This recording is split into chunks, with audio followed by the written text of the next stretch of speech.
délicieux co-créateurs, c'est Lilou, je suis avec Jean-Pierre Girard dans la région nantaise. Bonjour Jean-Pierre.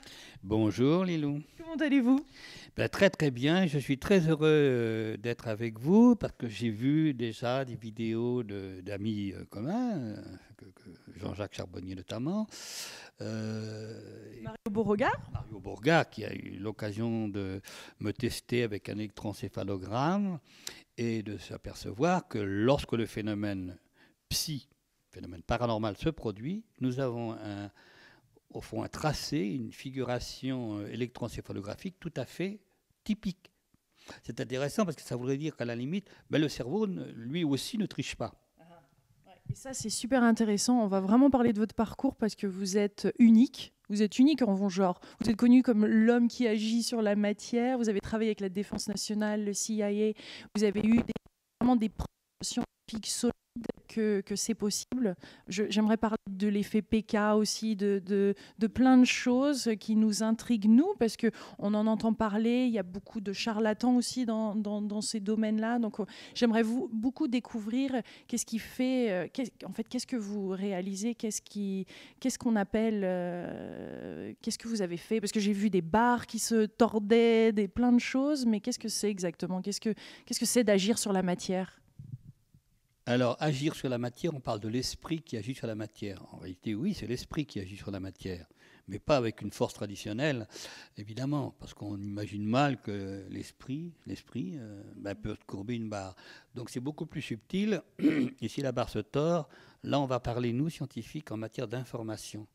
Alors, je vais être simple, c'est-à-dire que notre pensée elle-même est une information.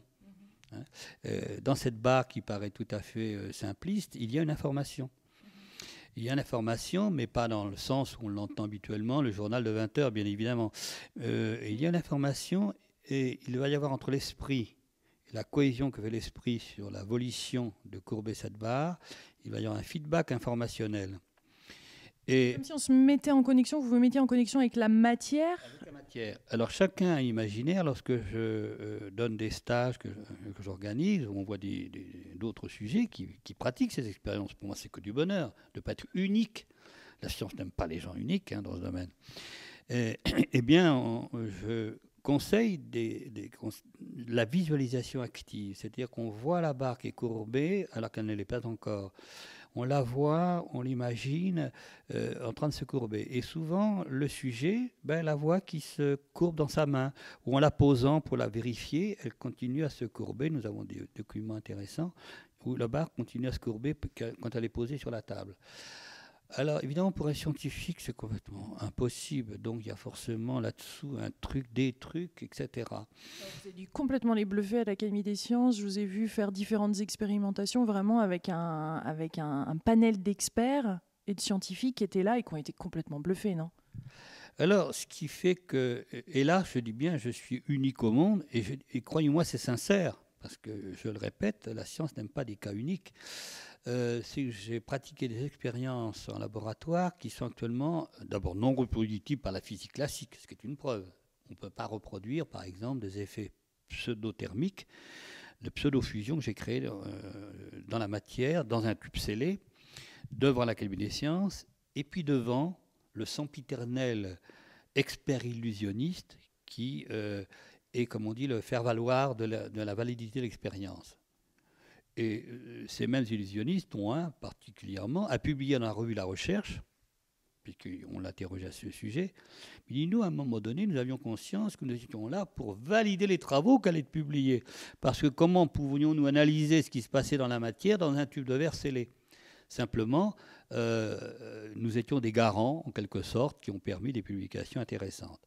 Devant l'Académie des sciences, entre autres phénomènes, dans un tube de verre scellé, j'ai effectué des effets de pseudo-fusion qu'on appelle, c'est-à-dire que le matériau était comme fondu à l'intérieur, sans être dans les états de surface modifiés, à 650 degrés Celsius. C'est l'équivalent.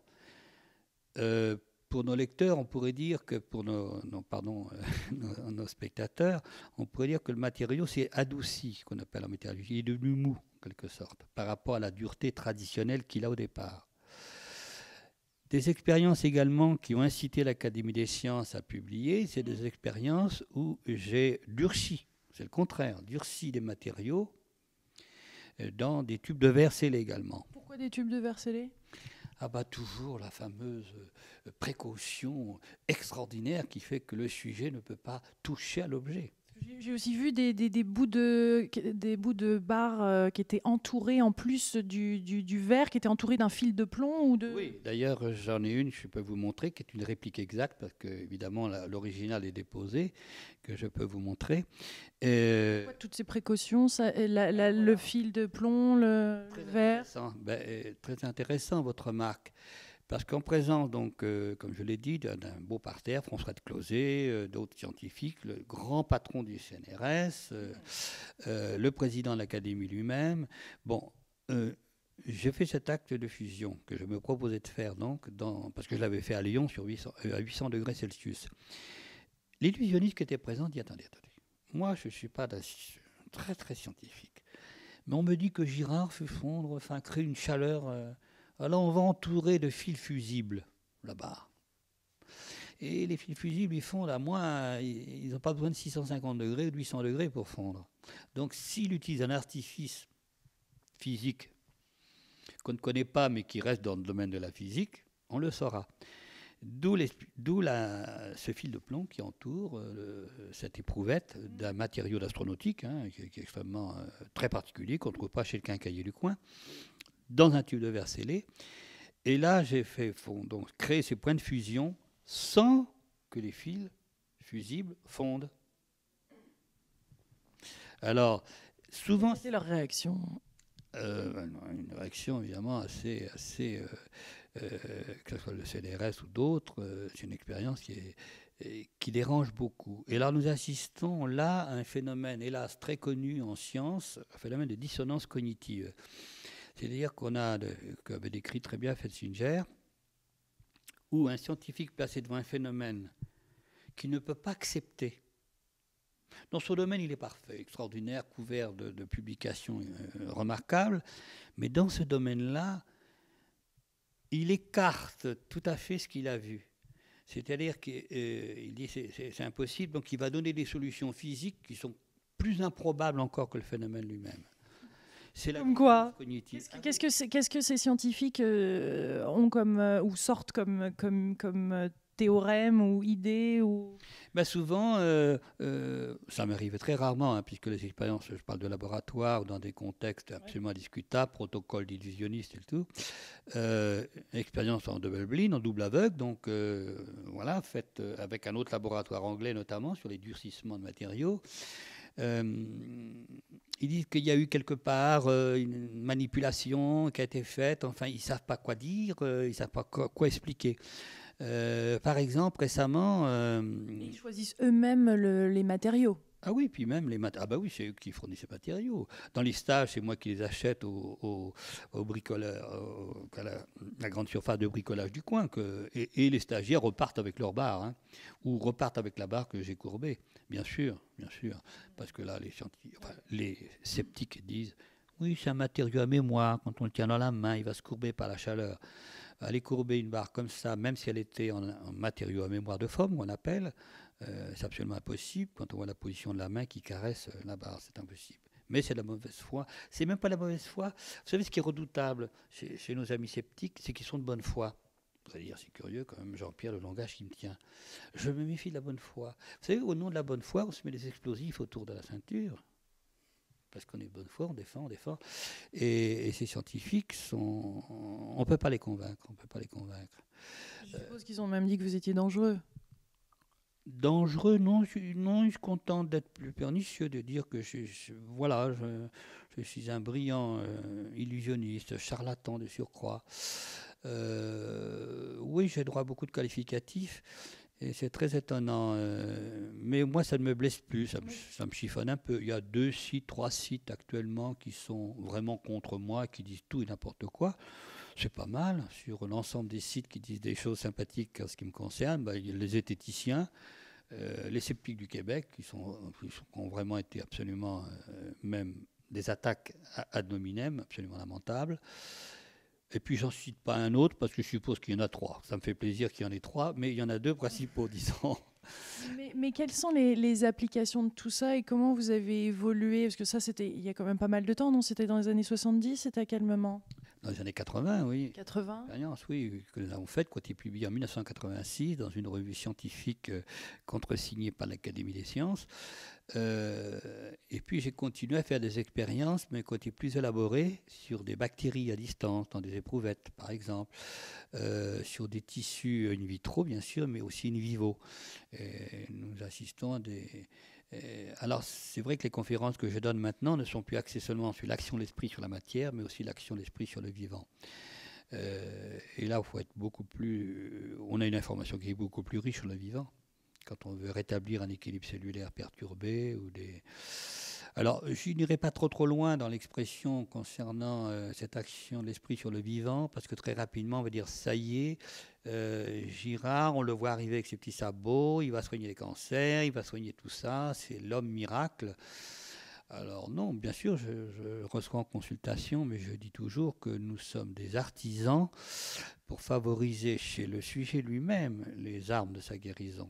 Donc nous donnons les schémas de guérison et bien sûr nous l'aidons à, comme fait Simonton, le cancérologue américain par exemple, à des schémas de visualisation active.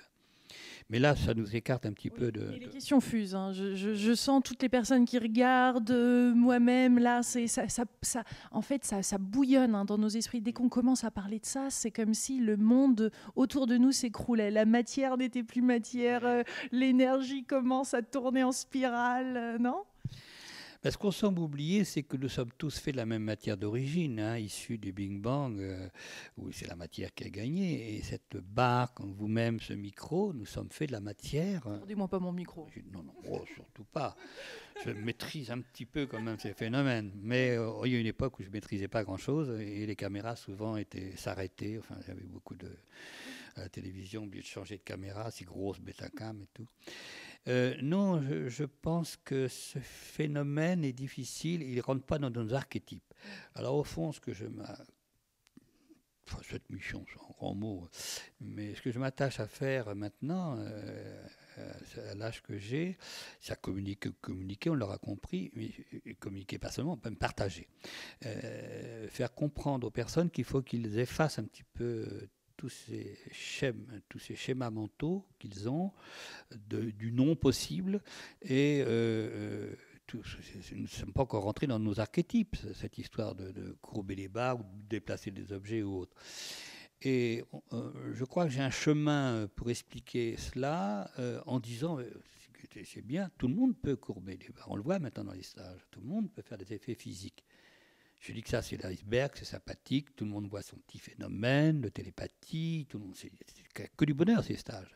Mais je dis bien, attendez, ça doit nous amener à dire ce que nous faisons sur une barre ou déplacer un objet, de nous permettre de dire, mais qu'est-ce que nous pouvons faire pour nous, sur le vivant?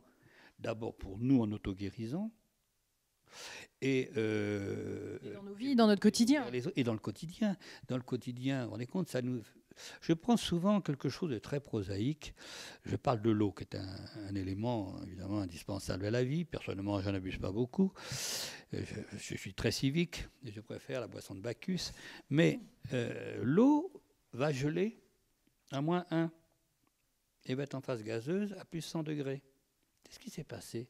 C'est passé un micro-phénomène. On a une différence de température d'1 degré chaque fois. Et pourtant, il se passe quelque chose d'extraordinaire. Quelque chose qui est liquide devient solide. Quelque chose qui est liquide devient gazeux. Quand on a compris cela, on a compris le psy, qu'on appelle la puissance du psy. C'est avoir cette petite chose qui bascule en nous, qui nous amène pas seulement à une croyance. Parce que souvent on dit « Ah oui, je crois à ces phénomènes ». C'est déjà la première étape, je crois, parce que j'ai vu des travaux, parce que si, j'ai vu des vidéos, et puis j'ai vu des illusionnistes qui ont dit, émerveillés, ah oui, ce que fait Girard n'a rien à voir avec notre art. Ça va au-delà, ça c'est les premières étapes. Parce que nous avons un néocortex, là, qui est pensant, qui est rationnel, qui a besoin. Il est incontournable, on parle souvent le cerveau gauche, le cerveau droit. Attendez. On a besoin de rationalité avant de passer, je dis entre guillemets bien évidemment, au non rationnel. Plus pour certaines personnes que d'autres. C'est-à-dire qu'il faut libérer ce côté rationnel pour accéder à quelque chose de plus. Mais on a besoin de ce côté rationnel. On a besoin de savoir que c'est possible. Attention, on a besoin de savoir que c'est possible. Chacun aura sa voie de conviction. Croyance, oui, la croyance est la première étape. Mais ensuite, nous devons passer à l'évidence. La croyance, nous l'acquérons de l'extérieur. D'accord, par l'info, par divers éléments. Et puis ensuite, ça s'intègre en nous tellement que c'est l'évidence. Et moi, je vois les sujets qui font des phénomènes, enfin les sujets, je ne prends pas comme des sujets de laboratoire, mais les stagiaires qui pratiquent des phénomènes se trouvent dans l'évidence. Alors, il est vrai, et je le mets sur mon site, girard.fr, avec beaucoup d'honnêteté, vraiment, en disant, c'est vrai que les stagiaires qui sont en ma présence, évidemment, se libèrent plus, il y a un effet placebo qui vient s'ajouter. Ils me voient pratiquer, ils ont vu des vidéos, etc. Et pendant le stage, je produis, on peut voir les dernières vidéos d'un stage qui s'est passé à côté de Saint-Tropez, c'est absolument extraordinaire. C'est ce qu'on reproche des fois un petit peu à tout type de stage, un peu comme ça, c'est qu'on le sent, il y a le phénomène de groupe, on est là avec l'enseignant, on ressent des choses, puis après quand on repart à la maison, c'est plus la même chose. C'est exact. Mais le fait d'avoir fait un phénomène physique dans ce stage permet d'avoir une espèce de confiance en soi qui fait que pour aborder des phénomènes plus subtils, que je donne dans la formation, notamment j'attache beaucoup d'importance véritablement à la notion de santé, utiliser le psy pour sa santé, parler à ses cellules. Alors on a entendu ça déjà autre part, bien sûr. L'affirmation, la visualisation. Voilà, visualisation. Mais le fait d'avoir fait des phénomènes physiques, si vous voulez, donne une évidence qu'on peut agir. Moi, j'ai eu une pathologie il y a quelques mois quand même assez grave, puisque j'avais 6 mois à vivre. J'avais un glioblastome grade 3, qui était en train de passer en grade 4. C'est ce qui a emmené notre ami donc Servan Schreiber. Nous avons analysé les causes, l'origine de ce glioblastome, puisque toute pathologie a une origine. Il y a un décodage à pratiquer sur cette maladie. On n'attrape pas la maladie, on la génère. Et donc, ce glioblastome a disparu complètement. Enfin, il y a une microtrace qui, vraisemblablement, ne pose plus problème. Là aussi, par des phénomènes d'évidence. J'avais bien décodé l'origine. L'origine, c'était, je peux le dire maintenant, c'était sortir des activités que j'avais pour l'État, qui commençaient à devenir très pesantes. Quand à 68 ans, vous faites encore des opérations, pour certaines qui sont délicates. On ne va pas aller plus loin, puisque je suis lié à certaines réserves. Et c'était la seule chose, au fond, mais inconsciemment, donc, qui a fait que ce glio est apparu avec des symptômes cliniques tout à fait alarmants, enfin, perte de vue pendant un certain temps, etc., tomber brutalement. Et alors là, ne soyons pas dans un climat de tristesse, surtout pas. Ça veut dire que même une pathologie lourde, dont il y a très peu de rémissions connues, celle de Servan Schreiber en est une pendant 20 ans, quand même, c'est extraordinaire, fait que même les pathologies de cet ordre peuvent être, si on en fait un examen déjà d'origine pointue, et qu'ensuite on a une action véritablement de confiance en son corps. C'est énorme. La confiance, c'est énorme. Alors là, on dit c'est une facilité de propos. Il tient, il fait une interview, c'est sympathique, il est reçu de façon tout à fait fraternelle, je dirais, ce que je pense. Alors, bon, on parle de facilité. Non, pas du tout. Pas du tout. On utilise son corps vraiment de façon lamentable. Moi, j'aime mon corps, je ne suis pas narcissique, j'aime mon corps. Je fais des stages en général en débardeur, pas pour faire le cake comme disent les jeunes. Je suis content de montrer une musculature à mon âge qui est correcte, sans faire beaucoup de gymnastique. J'ai fait de la visualisation sur mes muscles, c'est tout. Alors, on pourrait dire, oui, encore de la démo, toujours en démonstration. Non, je dis, attendez, ne vous méprenez pas. Je suis content de vous montrer comme je suis. Alors vous, charmante jeune femme, je ne vous demande pas de faire du body ou d'être boum boum, c'est pas cela. Mais savoir que votre corps, à un moment donné, vous propose d'être au mieux de ce qu'il peut être. Il n'y est jamais. Alors, et là aussi, on doit être dans l'évidence de ce qu'il peut nous apporter. Donc, c'est-à-dire que ça soit la barre ou notre corps, etc., on visualise, on rentre dans ces cellules, on voit de la lumière, ou on voit quoi? Comment ça se passe, cette amélioration, cette transformation de la matière? Il y a des patients que j'ai aidés à sortir de mauvais pas, en général des pathologies lourdes, hein, puisque quand je donne des stages, les stagiaires, je les privilégie pour les consultations, hein, après le stage, le soir ou lundi matin.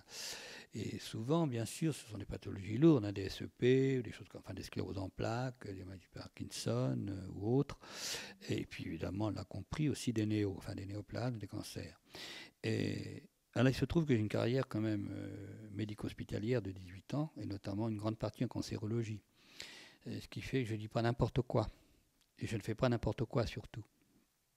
Pas comme clinicien, mais comme mise en œuvre de protocoles d'expérimentation pour des molécules nouvelles. Donc on est obligé d'avoir aussi un suivi clinique, etc. Donc je vous passe. Mais moi j'ai assisté à des miracles à l'hôpital. Des miracles, ce qu'on appelle des miracles dans les milieux religieux, bien sûr. Des rémissions spontanées. Et à chaque fois que j'ai assisté à cela, c'est quoi? C'est une grand-mère, par exemple, réticulosarcome et tout, etc. Enfin, très mal fichue, mal en point, avec des cathéters, etc. Bref, je vous schématise le tableau. Et presque en passe de passer aux soins palliatifs.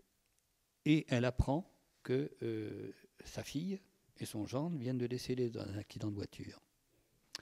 Eh bien, cette femme arrache ses cathéters, signe une décharge à l'hôpital et va s'occuper de ses petits-fils qui sont orphelins. Qu'est-ce qui s'est passé? Son cancer a disparu. Miracle? Non, il y a une logique. Il y a une logique à tout cela. Et heureusement, c'est très sécurisant. Cette femme, elle a une origine, une éthiopathogénie, comme on dit dans le jargon médical. L'origine de la maladie, l'origine réelle, que je ne pourrais pas vous dire, vous décrire. Elle a une origine qui a créé son cancer. Ensuite, elle a eu autre chose qui a remplacé cette origine. Quelque chose de plus fort, qui fait que l'origine de son cancer et le développement de son cancer étaient complètement occultés. Ça fait un choc. Elle s'occupait de ses enfants, comme j'étais aussi à Chute-Lille à l'époque, aussi un monsieur qui était vraiment mal parti et qui était en voiture. Donc, parce que vous savez que, oui, ceux qui sont atteints de cette affreuse maladie, souvent, vaquent leurs occupations de façon difficile, certes, avec les soins palliatifs, etc., presque la veille de leur mort. On le sait maintenant. Et merci au ministre de l'époque, Kouchner, qui a tenu à ce que les soins palliatifs soient maintenant une obligation. Donc ce monsieur, il tombe dans le canal. Une voiture, peut-être un étourdissement avec les thérapies qu'il avait, une voiture le croise, donc, et s'aperçoit, donc le SAMU arrive, on arrive à le sauver, enfin les pompiers, pardon, et le tirer du canal. Le choc a été très important pour lui, parce qu'il se voyait noyer et tout. Vous savez la suite de mon propos. Son cancer a disparu. Alors, ne nous noyons pas, n'ayons pas un deuil dans la famille, mais cela veut dire qu'à un moment donné, quand on est dans ces pathologies lourdes, eh bien, il faut un changement d'état. Pourquoi il y a des choses qui marchent très bien? Par exemple, le régime de Rudolf Preuss. Moi, je me vois mal, personnellement, amateur de foie gras et de sauterne, je me vois mal faire ce régime si j'avais un néo. C'est pas ce que j'ai fait d'ailleurs avec mon néo. Donc, mais pour certains, ça va être un choix, par exemple, un choix sincère. Je fais le régime. Et ce régime qui est efficace, notamment dans des leucémies, etc., c'est un changement complet de vie. Vous mettez aux légumes, etc., au jus de fruits, au potage et tout, alors que vous avez l'habitude de manger normalement. Et puis, il y a les jeûnes bien conduits. Alors maintenant, moi, je professe les jeûnes depuis 25 ans. Et maintenant, en fait, en cancérologie, en oncologie, maintenant, on va vers les notions de jeûne. Pourquoi? Les cellules cancéreuses sont 10 fois plus chargées en glucose que les autres cellules. Elles se baffent littéralement. Et puis alors, elles sont malignes parce qu'elles font, tout simplement de le lire, elles font autour d'elles un petit mur. Alors, je vous passe le détail du mur, enzymatique et biochimique, qui fait que les vrais défenseurs de l'organisme, les lymphocytes T, passe à côté, il ne voit rien. Bon, il n'y a rien à signaler. Non, il n'y a rien à signaler. Qu'est-ce qu'on continue le chemin? Alors, elle se développe. Pas d'apoptose. Elle ne meurt pas. Et elle continue, n'est-ce pas? Voilà. et souvent des jeunes. Il y a un médecin juif qui a écrit un livre sur son cancer. Il arrive à la rafle du Veldiv, etc. Bon, il arrive dans un camp de concentration allemand, nazi. Et là, il est au jeûne, forcément. Hein, il était métastasé de partout. Enfin bref. Il écrit un livre en disant c'est le camp de concentration qui m'a guéri. Pourquoi? Parce qu'il a été vraiment une diète obligatoire, enfin un jeûne obligatoire pratiquement, hein, puisque ce qu'il mangeait. Et il y a des cas comme ça importants. À l'hôpital de Bethesda, il y a une cancérologue qui a fait des travaux aussi là-dessus, en disant je vais diminuer les ingestats de mes patients de 40%. Et elle avait des cancers tout venant, comme on appelle, hein, en phase importante, grade 3, grade 4. Elle a eu des rémissions. Et elle a eu vraiment des cancers qui se sont stoppés. Alors, il n'y a qu'un type de cancer dont je tairai forcément, parce qu'on va rentrer dans la médecine, mais quand il y a une protéine qui est présente, qu'on appelle la P13K, et qui là fait que le régime semblerait moins efficace. Mais au-delà de... Oui, on s'est éloigné parce que forcément ça ouvre... La santé. Hein.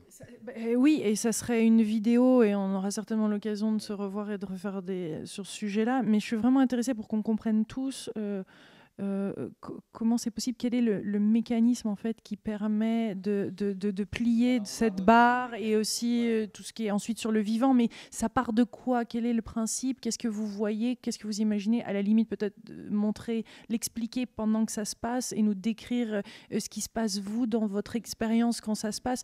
On a envie de rentrer dans votre monde, ou j'ai envie de rentrer dans votre monde.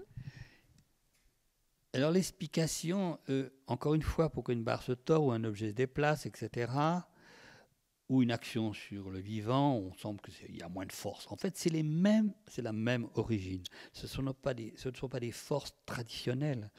J'ai courbé les barreaux sur cette vidéo, on le voit, qui sont d'un diamètre absolument impressionnant. Il faut plusieurs tonnes d'applications mécaniques. J'ai fait un film pour la chaîne allemande ProSieben. On voit une barre, qui repart à la presse, il découpe la barre pour voir s'il n'y a pas des produits chimiques et tout. Donc il faut des forces considérables. Et notamment pour durcir des matériaux, un bombardement en neutrons, c'est un scientifique qui l'a dit sur TF1, un bombardement en neutrons pendant 24 heures pour essayer de faire la même chose, et encore, on n'est pas sûr que ça va être la même chose. Donc ce n'est pas un être humain, et j'espère qu'à vos yeux, que je suis normal. Donc ce n'est pas un être humain normal qui peut... avoir cette force en lui. Donc on ne raisonne plus en force, on raisonne, comme je l'ai dit tout à l'heure, en information.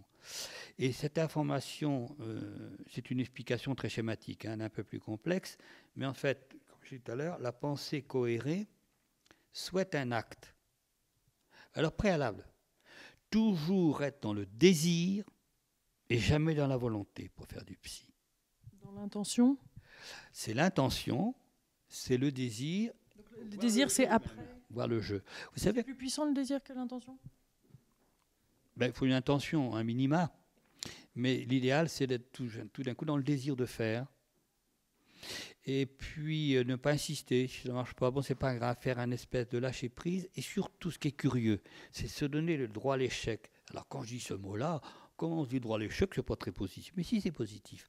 Vous vous proposez de faire quelque chose que peu d'êtres humains au monde font. Donc, vous avez le droit à l'échec. Ça vous libère. Le droit à l'échec, ça ne marche pas. J'ai le droit. C'est pas évident. Alors, le droit à l'échec, c'est important. Donc, et surtout, être dans le désir. Et j'ai dit plusieurs reprises dans des interviews, je compare ça à la libido. La libido ne peut s'exprimer que dans le désir. Vous mettez de la volonté dans la libido? Nous, les hommes, nous sommes bien placés pour savoir que ça ne marche pas comme ça. Il comprendra qui veut. Donc, c'est le désir simple. Voilà, je désire, je m'amuse, même voir le jeu.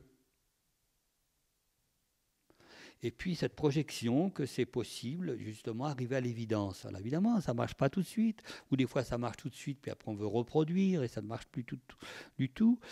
Et les stagiaires, la plupart du temps, quand ils rentrent chez eux, ça ne marche plus. D'autres, au contraire, font des miracles chez eux, mais n'ont pas pu réaliser devant les autres, ou ils étaient peut-être intimidés. Donc ce phénomène n'est pas aussi compliqué que cela. C'est l'exemple de l'eau que j'ai pris tout à l'heure. Il faut peu de choses. C'est l'évidence. C'est ça, ce 0 degré là, de -1 à +100. C'est ça, c'est l'évidence. cause évidente, tout est possible. Moi, j'ai fait des phénomènes, justement. Quand je suis venu en laboratoire, les premières fois, c'était des courbures de barres impressionnantes, avec des jauges pour tester ce qui se passait à l'intérieur de la matière. Et puis un matin, un jour, un scientifique me dit « Ah, Girard, vous ne pourriez pas essayer de durcir du métal, enfin, durcir un alliage ?» Mais j'ai pris ça comme un jeu. Je me donne le droit à l'échec. J'avais déjà prouvé que les courbures, dans des conditions tout à fait contrôlées, étaient possibles. Alors là, j'ai réussi, et plusieurs fois, et dans des tubes de verre, et dans un laboratoire anglais, etc., et en France également. Donc, parce que j'étais dans l'évidence que c'était possible, mais je me suis mis quelque chose de libératoire, c'est le droit à l'échec. Et peu de gens comprennent quand j'énonce ce droit à l'échec. Et c'est ça qui est intéressant. Donc, un enfant aussi a sans le savoir. Quand des enfants viennent en stage, c'est que du bonheur. Au début, je ne prenais pas des enfants. Maintenant, je prends des enfants. J'ai eu une petite, justement à Nantes, une petite Marie à Nantes, à une librairie qu'il y a, c'est au fil des temps, je crois, à Nantes, dans une petite salle et tout. Nous avons fait un stage très intimiste. Il y avait sa maman, donc Emmanuelle, cette petite Marie. Elle nous a complètement bluffés. Elle fait des courbures. Et alors en télépathie, nous avons un petit dispositif où on cache évidemment ce qu'on doit deviner, que l'autre doit deviner, une communication télépathique, émetteur-récepteur. Alors on cache, caché, même pas présenté, donc pour que le sujet, en l'occurrence la petite Marie, sache. Elle disait avant même qu'on ait terminé le cache, elle nous donnait le résultat. C'est que du bonheur. J'ai vu des courbures faites par des enfants de façon absolument fabuleuse, parce que là, ils ont le moins cette prévention. Ils voient des séries américaines où tout est possible, etc. Nous, je suis dans un univers où le possible est là. Mais qu'est-ce qui agit, qu'est-ce qui permet cette courbure-là, au-delà de ne pas voir l'échec, de visualiser, quelle est la force, qu'est-ce qui agit? Alors, qu'est-ce qui agit Là, la force de vie, on parle de quoi? Je vais prendre un exemple. Il y a des ondes. Qu'est-ce que je pourrais prendre comme exemple? Je vais prendre l'exemple que je reprendrai peut-être plus tard aussi, sur un autre sujet. Vous avez un téléviseur chez vous. Parfait, ce téléviseur. Si il ne reçoit pas des ondes hertziennes, vous les voyez, vous, actuellement, les ondes hertziennes? Vous ne les voyez pas, cher ami. On va des antennes sur la tête, pardon. Vous ne les voyez pas. Et pourtant, ces ondes hertziennes contiennent beaucoup d'informations. Elles vont arriver par la parabole. Et comme disait Jésus, bien sûr, mais ça, tant pis, je l'ai fait, je ne le dirai plus. Et elles arrivent dans le téléviseur. Et le téléviseur, par son alchimie électronique, va transformer ces ondes hertziennes que vous ne voyez pas, que vous n'entendez pas, en images et en son. Et ce n'est pas dans le téléviseur que se trouve toute cette information. La conscience, c'est exactement pareil. La conscience est non locale. Alors, je ne suis pas le seul à le dire, heureusement. Si vous avez interviewé l'ami Mario Borga, il vous le confirmer. Mais ça fait des lustres aussi que je parle de conscience non locale. On en parlera encore plus dans une autre interview. En fait, c'est en deux parties, cette interview. Il va y avoir aussi l'au-delà, les phénomènes de l'au-delà. Oui, elle est importante aussi pour les phénomènes de psy. Et cette conscience non locale, donc qui n'est pas construite par le cerveau, mais le cerveau est comme le téléviseur, c'est lui qui va mettre en œuvre tout ça, il accueille, c'est un propriétaire qui accueille la conscience. Eh bien, il va générer des ondes. Alors, c'est ce qu'on appelle des ondes, comme dirait mon ami. J'ai repris là, le mot, c'est pas ce nom-là que j'avais en physique dans mes théories, mais de psychomatière. J'ai bien aimé le mot de psychomatière qui a été un peu généré par d'autres auteurs, et notamment Emmanuel Ransford. Et ces particules de psychomatière entrent en résonance avec les particules de cette barre. Il y a une résonance, comme les phénomènes en physique de résonance, on va avoir une désorganisation des portions d'électrons. Il y a 1 milliard secondes de cycles d'électrons. Et pendant 1 milliard aussi à la seconde, ils changent d'orientation. Nous allons désorienter donc une portion qui, par phénomène de résonance, va se répandre en quelque sorte. C'est une explication que, ne m'en veuillez pas, qui est extrêmement simplifiée. Et en fait, cet ordre que nous donnons, qui n'est pas, encore une fois, un ordre de volonté, mais ce désir simplement, va faire que la barre va se courber. Pas toujours dans le sens où on veut, mais il va se passer des choses. Beaucoup, peu ou prou. Ou alors on va cumuler une information, Et puis le stagiaire un peu désespéré, il dit oh, ma barre ne se courbe pas, allez, on va la vérifier. Et au moment où on la vérifie, on voit qu'il y a déjà un début de courbure. Ou des fois elle se courbe au moment où on la pose. C'est merveilleux. Mais l'information qu'on transmet doit être la même et constante pendant une certaine période ou... Est-ce qu'on peut avoir des doutes aussi, je suppose? On peut avoir des choses qui interfèrent Tout à fait, bah oui, c'est tout. C'est à ce point-là plutôt qu'à ce point-là, elle va se courber dans ce sens-là plutôt que dans ce sens-là. Enfin, il y a plein d'interférences. Alors je crois qu'il faut simplifier. Vous savez, c'est comme dans les domaines de visualisation que je conseille dans certaines pathologies. Il ne faut pas visualiser ce qu'il y a autour. Il faut visualiser le résultat. Mais comme quand on parle beaucoup de la loi de l'attraction hein, aussi, en ce moment, il faut visualiser le résultat de ce qu'on veut, ce qu'on aimerait vivre dans notre vie. On rejoint. Vous savez, je n'ai pas du tout la prétention d'inventer. J'associe à mes phénomènes un petit peu des choses qu'on connaît par ailleurs et qui sont tout à fait réplicables. Donc on visualise le résultat. Mais pas le comment. Alors, pour certains, l'explication que je donne, ça va les aider. Parce qu'ils ont un esprit un petit peu rationnel, c'est pas péjoratif, on peut être rationnel. Moi, je connais des rationalistes qui ont, notamment le docteur Frank Kranz, hélas, qui nous a quittés, qui a donné sa démission, lui, rationaliste, parce qu'il a constaté des phénomènes, il a voulu les affirmer auprès de cette union et tout, etc. Il a vu que les gens ne voulaient rien savoir, il a démissionné. Eh bien, il avait besoin d'une approche rationnelle dans les expérimentations, dans tout cela, une explication, une théorie qui tenait debout, et il a confirmé, il m'a fait une attestation comme rationaliste de mes phénomènes. C'est quand même sympathique, ça. Voilà. Donc là, c'est pareil. Je crois qu'il faut viser le résultat. Chacun a son image mentale. On peut avoir, notamment dans les domaines de la guérison, des images qui violent la physiologie ou la physiopathologie de façon absolument abominable. On s'en fiche du patient. Elle est formidable, cette visualisation que vous avez. Vous la ressentez bien. On va travailler ensemble dessus. Et ça marche, mais ça marche, c'est que du bonheur. En combien de temps, là, par exemple, vous pouvez nous le montrer à la caméra et vous pourriez nous... Oui. Dans le jeu, toujours, avec la possibilité de l'échec. Oui, ça peut être un petit peu long, voilà, parce que nous sommes dans le cas d'interview. Je ne sais pas, ça peut être rapide, ça peut être long. Vous la touchez. Allez. Oui, ben, ça suffit la caresse, parce que ça Toujours dans le désir, il faut la caresser. Oui. Oui, on prend la référence à la libido. Mais je voudrais que nos amis pensent que ce phénomène est insurmontable dans leur esprit. Mais dans les faits, non. Dans les faits, non. Je vais même très loin, je dis souvent dans les interviews que le phénomène est illimité. On l'a vu pour les barres qui se transforment à l'intérieur. Les transformations métallurgiques internes, mais pour un physicien, c'est de la folie, quoi. Des structures qui n'existent pas. Des structures qui ont permis à la société Péchinet-Kuhlmann, par exemple, de déposer les brevets. Ça leur a donné des idées pour déposer des brevets en métallurgie. Donc, quand on est à ce stade-là, l'imaginaire, au fond, on peut résumer comme cela. Les phénomènes ne sont limités que par la conscience qu'a le sujet de pouvoir les produire. Et ça va très loin, mais j'ai vu des phénomènes, malheureusement, qui n'étaient peut-être pas forcément sous la rigueur d'une observation scientifique, mais des phénomènes complètement déjantés, si je puis dire, parce que simplement, voilà, j'étais dans un contexte où je m'en fichais, où pour me marrer, où j'étais dans euphorique d'une absorption d'une boisson sympathique, voilà, ou faire des choses. oui, si, ça favorise, hein, mais je le dis pas trop, quoi. Ça y est, maintenant. Abuser de l'alcool, hein, c'est pas bon. Abuser de l'alcool, non, c'est pas très bon. Mais donc là, en quelques minutes ou je sais pas, ça peut être. Je sais pas comment on fait parce que vous êtes limité par le temps, non? Vous êtes limité par le temps, non? Non, mais je crois que la matière va coopérer. Ah ben il faut que la matière coopère, hein, sinon on lui en veut à la matière. Et déjà, ça commence. Oui, je crois que ça commence un petit peu, oui.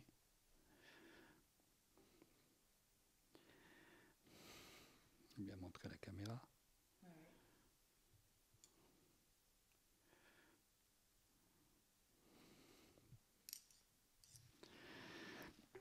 Oui. Courbure modeste, mais on s'en fiche. L'essentiel, c'est que le phénomène se produise. Alors, tester la résistance du matériau, c'est quand même un matériau qui a... Alors, pourquoi je choisis ces matériaux souvent en stage? Parce que c'est un stade élastique élevé. C'est-à-dire que vous faites ça, vous voyez, ça revient à sa forme. hein. Donc, si on fait un mouvement subreptice, il faut vraiment prendre les deux mains pour courber. Là, il faut quand même mettre, comme on dit, le paquet. Hein. Alors, c'est sympathique. Oui, oui, ça y est. Vous voyez comment ça se passe. Alors, on croit, on a raison de penser que c'est facile. On a raison d'y penser. Regardez, je ne sais pas si la caméra pourrait prendre. Elle prend de là. Peut-être que la coupe de fruits nous gêne un peu. Oui, si. Oui, on voit bien. Oui, parce que vous prenez en plan. Voyez, ça fait un petit pont quand même. Bon. Il y a des courbures plus sympathiques, c'est pas grave. Nous sommes limités par le temps, mais je voulais faire un petit peu vite. Pour vous non, très très bien. Et je suis ravie de pouvoir faire une autre vidéo avec vous, parce qu'il y a votre livre qui sort en mars 2013 aux éditions Vega, qui est, redites-moi le titre, c'est... La science et les phénomènes de l'au-delà. Voilà, donc on va en parler dans une deuxième vidéo, si vous voulez rester avec nous.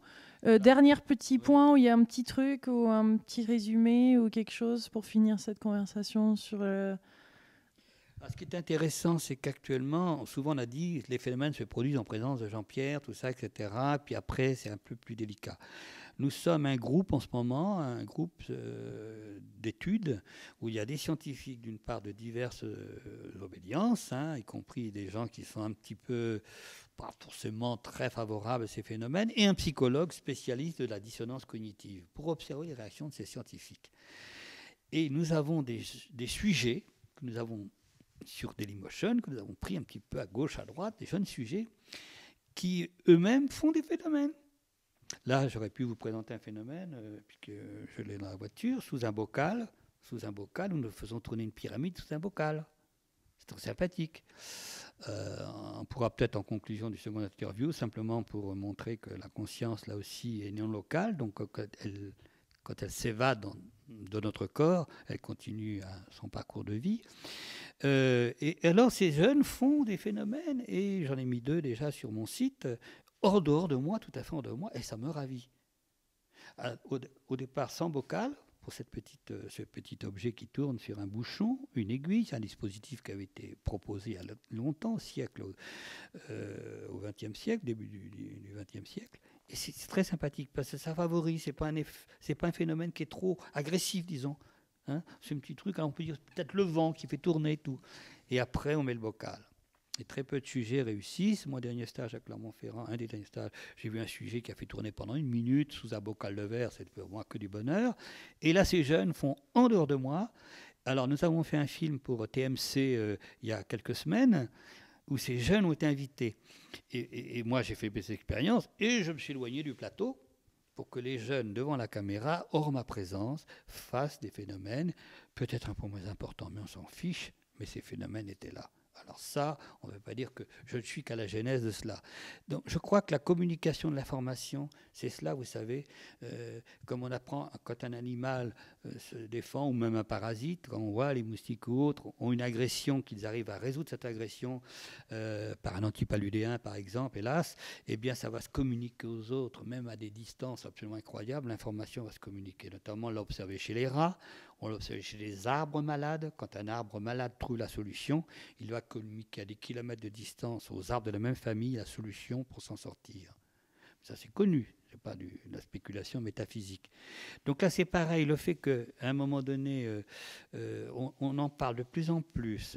Vous savez, en France, quand on fait... Il y a des sites spécialisés dans l'analyse des sites, combien ils sont regardés, combien de fois, etc., combien il y a de pages examinées. Moi, je ne connais pas grand-chose, mais je clique URL espion.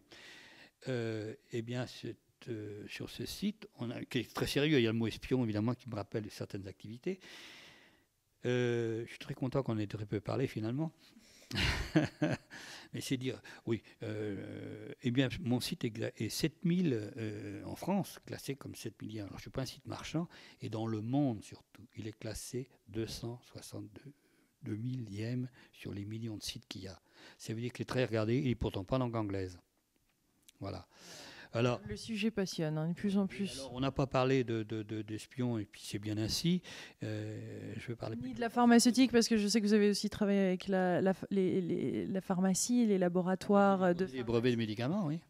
Et tout ça est absolument fascinant. J'ai des milliers de questions. Capacité psy, grâce aux capacités psy qui m'ont permis de créer des choses, de trouver des solutions d'innovation de technologie, d'abord en défense, puisque j'ai eu une carrière militaire comme officier de l'armement et ensuite officier de renseignement, mais qui m'ont permis de créer des innovations dans le domaine de l'armement. Je n'en suis pas fier, hein, d'ailleurs, mais à l'époque, je travaillais pour mon... Remote viewing, non? Alors, remote viewing, ça c'est autre chose que j'ai fait ensuite dans le cadre de la CIA, mais même plus que ça, j'ai fait la psychométrie qu'on appelle. Quand j'étais en Union soviétique, puisque j'étais plusieurs voyages en Union soviétique, invité par l'Académie des sciences, par Adi Yamkin, professeur de physique théorique à l'Académie des sciences, et Spirkin. Et tout dans des parcours voilà, absolument intéressants. Et là, j'ai vu des expériences donc, en Union soviétique, j'ai fait d'autres sujets, on a parlé de physique théorique aussi. Et là, j'ai vu des expériences étonnantes que je vais réécrire dans une 4e autobiographie. Il y en a une seconde qui était sortie où je parlais qu'on trouve encore sur Internet, psychique, du KGB à la CIA, des usines d'armement aux usines atomiques, je ne sais plus quoi le titre, chez Philippe Aki, qu'on retrouve encore, que j'achète des fois pour vendre à des lecteurs, mais comme je suis sous forme d'association, enfin, j'ai oublié de le préciser. J'ai un institut et donc, tout ce que je gagne pour mes livres, les contrats d'édition que j'ai sont signés au nom de l'institut. Moi, je ne gagne pas du tout d'argent. Seul argent que nous gagnons, l'association, c'est à travers les stages. Les conférences sont bénévoles. Là, j'ai une conférence à Villefranche. L'État doit bien payer aussi, non? Comment? L'État paye bien aussi, non? Elle ne paye plus puisque j'ai rendu les armes grâce à mon glioblastome. Très bien. Bon, quelle aventure de vie. Merci pour tous ces témoignages. Merci de votre gentillesse à m'accueillir et puis excusez ma dispersion, parce que j'ai une tendance... Je suis un homme passionné. Vous êtes passionné, c'est ça la passion? Voilà. On le comprend en France. Passion, dispersion, ça rime. Alors gardez cette barre en souvenir. Merci. Merci beaucoup pour ce délicieux entretien. Dans notre jargon. Ah oui. Chargé. Mes délicieux co-créateurs, plein d'amour, plein de bisous. Merci d'avoir regardé, merci de partager ces délicieuses vidéos, cette information. Au revoir.